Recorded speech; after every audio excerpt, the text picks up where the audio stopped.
सरूल ईमान के आवास पे आज पार्टी की बैठक हुई है। किस चीज की तैयारी के लिए बैठक किया गया?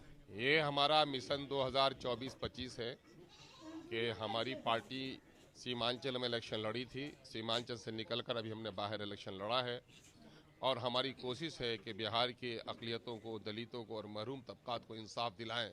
हम इक़्तिदार की हवस नहीं रखते, बल्कि हम सियासी नुमाइंदगी चाहते हैं ताकि हम इस महरूम तबके को इंसाफ दिला सकें। इसलिए पूरे बिहार में क्योंकि नौजवानों का तकाजा है, बुजुर्गों की दुआएं हैं और सबकी एक वो है कि साहब हम मेंबर साजी के मुहिम को आगे बढ़ाएं। चुनांचे हम लोगों ने इसके लिए इन मुद्दों पे चुनाव लड़ेंगे आप?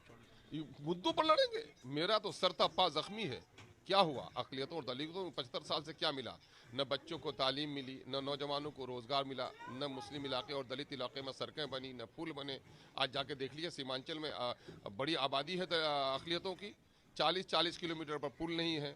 यहाँ रईसों, अमीरों, वज़ीरों के बेगमात को उनकी आँखों को खुश करने के लिए, उनके बच्चों के खिलौने के लिए यहाँ फव्वारे हैं, गुलाब की क्यारियाँ हैं, मेरीन ड्राइव बन रहा है, फ्लाई ओवर बन रहा है, मेट्रो बन रहा है और हम 40-40 किलोमीटर पर पुल से महरूम हैं। हमारे बच्चे डूब कर मर रहे हैं, हमारे किसान डूब के मर रहे हैं, हमें इंसाफ नहीं मिल रहा है। तो सारे तो मसाइल ही हैं। मसाइल क्या नहीं है? मसाइल मुँह खोले खड़े हैं। मदरसे का बुरा हाल है, मदरसा बोर्ड का बुरा हाल है, वक्फ बोर्ड का बुरा हाल है, मदरसे का चेयरमैन बहाल नहीं हो सका। उर्दू मसावरती कमेटी में 4 साल से जगह खाली है। हिंदी मसावरती कमेटी में 6 महीने के अंदर में बहाली हो जाती है, नहीं होती है। 60 नंबर उर्दू वालों के लिए रखा जाता है, हिंदी 50 नंबर में बहाली हो जाती है।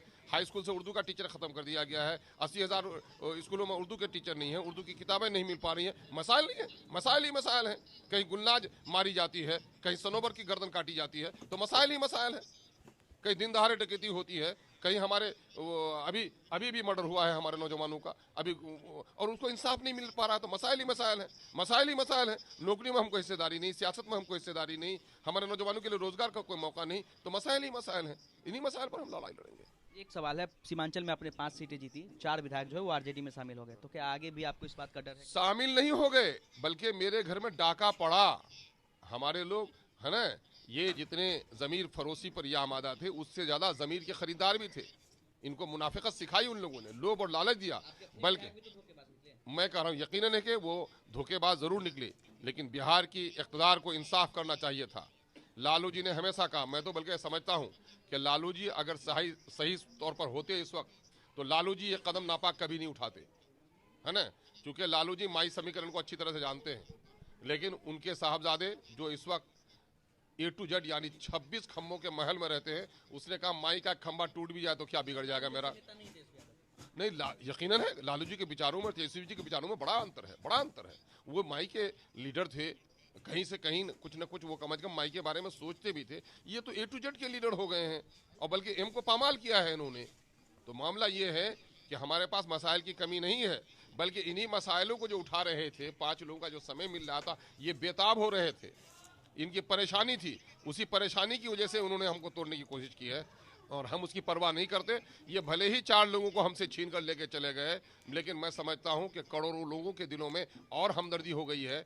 जिस तरह दर्द हुआ था बाबरी मस्जिद के टूटने का, वही दर्द बिहार के अक़लियतों को सता रहा है कि 75 साल के बाद हमारी क़यादत उठी।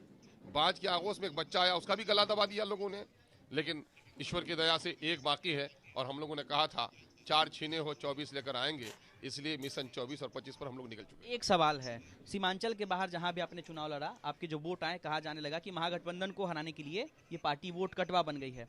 यहाँ की जो सरकार है वो आपको बीजेपी की बी टीम बताती है, क्या आप बीजेपी के बी टीम है? मैं ये कह रहा हूं कि ये कौन लोग बोल रहे हैं? आज गठबंधन में कौन है? राजद। जदयू कहां से आई? 17 साल तक किसके के साथ मिल के सोई?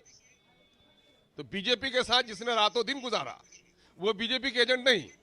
आरएसएस को जिसने यहाँ पर बिहार में उसके खूनी पंजों को जिसने दबवाया, उसने हमको नुकसान पहुंचाया, वो बीजेपी की टीम नहीं। मैं कहता हूं जरा सा लोक लाज भी तो लोगों को होना चाहिए, लोक लाज भी तो होना चाहिए कि जिनके दांत मैले हों दूसरे के दांत को मैला कर रहा है। ये तो बड़ी अजीब सी बात है। तो आज आप बिहार तक पे खुल के बता दीजिए कि आप बीजेपी के एजेंट नहीं है। मैं बताने की क्या जरूरत है? दुनिया जानती है कि बीजेपी के, दुनिया जानती है, उसको बताने की क्या जरूरत है? हर भूखने वाले के जवाब देने से हाथी रास्ता भूल जाएगा, है ना। वो बताने की जरूरत नहीं है। आपको जानना चाहिए कि MIM निकल कर आई है हैदराबाद से। हैदराबाद में अदल और इंसाफ की भाईचारगी की, गंगा जमनी तहजीब की, हिंदू मुस्लिम मोहब्बत की और अदल व इंसाफ की और अकलियतों की बुलंदी की जो तारीख रकम की है, कोई दूसरी पार्टी नहीं है। और पार्लियामेंट की ईंट ईंट गवाह है कि फिरका परस्तों के खिलाफ जिस तवानाई के साथ बैरिस्टर असदुद्दीन अवैसी ने आवाज उठाई है, कोई दूसरा नहीं है।